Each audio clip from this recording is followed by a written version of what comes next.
حضرت عبداللہ بن حذافہ رضی اللہ تعالیٰ عنہ کو رومیوں نے قید کر لیا تو اپنے سردار کے پاس لے گئے. تو سردار نے کہا، جو عیسائی تھا، کہا کہ تم کیا کرو، عیسائی بن جاؤ، میں تمہیں اپنی حکومت سے بھی حصہ دوں گا اور اپنی بیٹی کا رشتہ بھی دوں گا. تو آپ نے فرمایا، لو اعطیتنی جمیع ما تملک وجمیع ما تملک العرب على ان ارجع عن دین محمد صلی اللہ علیہ وآلہ وسلم طرفۃ عین ما فعلت، تو مجھے اپنی ساری دولت جائیداد سارے اہل عرب کی اس شرط پر دے، میں ایک لمحے کے لیے بھی اپنے نبی کریم صلی اللہ علیہ وسلم کے دین سے دستکش ہو جاؤں تو پھر میں ایسا نہیں کروں گا. اس نے دھمکی دی، میں قتل کر دوں گا. تو آپ نے فرمایا، یہ بھی مجھے خوشی ہے. تو اس نے کہا کہ میں آپ کو سولی پہ چڑھا دوں گا. تیر اندازوں کو کہا کہ ان کو ڈراؤ دھمکاؤ، تو وہ نہیں ڈرے تھے، حتیٰ کہ ان کے سامنے ایک شخص کو لایا گیا اور اس کا نام حضرت عبداللہ تھا، اور اس کو دیگ میں جو گرم دیگ تھی اس نے پھینکا کیا، بے دردی کے ساتھ شہید کیا گیا.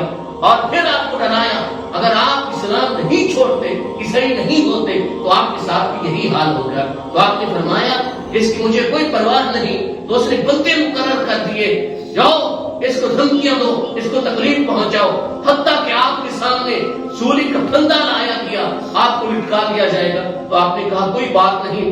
حتیٰ کہ آخرکار جب آپ کے لیے ایک دیگ کو گرم کیا گیا، کہا کہ اس دیگ میں آپ کو ڈالتے ہیں، آپ جا رہے تھے تو آپ نے رونا شروع کیا، آنکھوں سے آنسو جاری تھے. بادشاہ نے پوچھا، اس کو لاؤ میرے پاس. جب لایا گیا، کہا کہ اے عبداللہ بن حذافہ، یہ بتائیں رونا کس وجہ سے ہے؟ کیا موت کا خوف ہے، کوئی غم ہے؟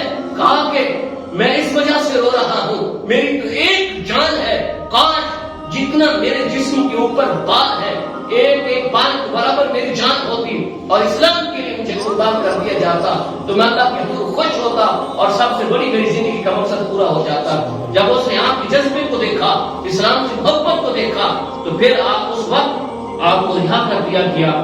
جب رہا کیا گیا تو اس وقت ایک بات اس نے کی تھی، اس نے کہا بات یہ ہے، رہا کرنے سے پہلے ایک میری شرط ہے، اگر وہ تو قبول کر لیتا ہے تو پھر آپ کے ساتھ جتنا قیدی ہے ان کو بھی ہم آزاد کر دیں گے. انہوں نے کہا کہ وہ کون سی شرط ہے؟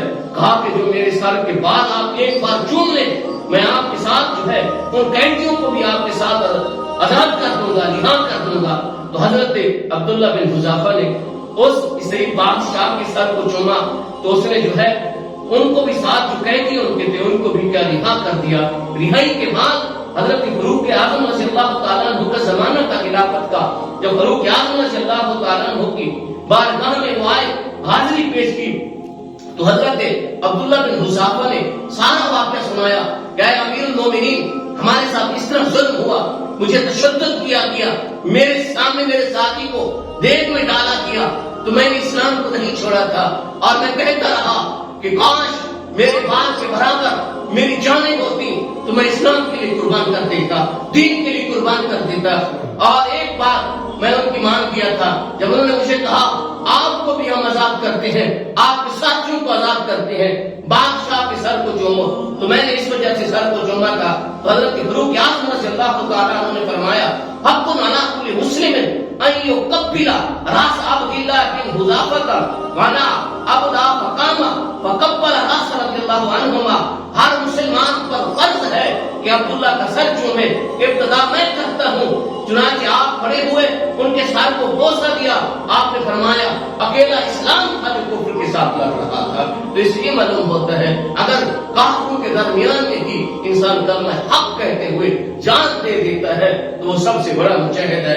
اگر وہاں ظلم، تشدد، بربریت کے سامنے وہ کلمہ کفر کہہ دیتا ہے، دل مطمئن ہے، تو وہ کافر نہیں ہوتا.